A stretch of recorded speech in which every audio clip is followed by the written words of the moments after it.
കേരള മഹിളാ സംഘം പെരിമേട് മണ്ഡലം കൺവെൻഷൻ കുമളിയിൽ നടന്നു. മുൻ എംഎൽഎ ES ബിജിമോൾ യോഗം ഉദ്ഘാടനം ചെയ്തു.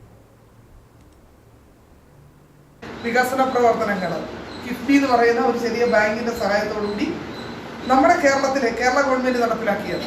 തിരിച്ചടയ്ക്കേണ്ട പൈസയാണ്, ചെറിയ പലിശയുണ്ട് അതിന്. ആ പലിശയടക്കം നമുക്ക് കിട്ടുന്ന വരുമാനത്തിൽ നിന്ന്, ടാക്സിൽ നിന്ന് തിരിച്ചടച്ചിട്ടാണ് കേരളം ഇത്രയും അധികം വികസന പ്രവർത്തനം എല്ലാ മേഖലകളിലും. ഇപ്പൊ 4.25 ലക്ഷം വീട് കൊടുത്തു. 4.25 ലക്ഷം വീട് കേരളത്തിൽ നിർമ്മിച്ചു നൽകി. ഇതൊരു കാഴ്ചപ്പാടാണ്. വികസനം എന്ന് പറയുന്നത് ഒരു തുടർച്ചയാണ്. വികസന തുടർച്ച ഉണ്ടാകണം.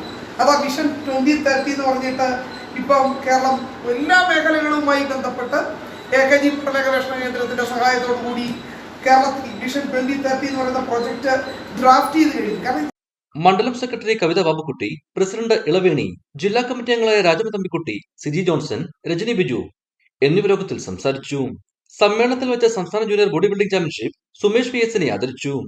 ഇതോടൊപ്പം മറ്റ് രാഷ്ട്രീയ പാർട്ടിയിലും എത്തിച്ചേർന്ന നിരവധിയായ വനിതാ പ്രവർത്തകരെ പാർട്ടിയിലേക്ക് സ്വീകരിച്ചു. ഇടുക്കി വിഷൻ, കുമളി.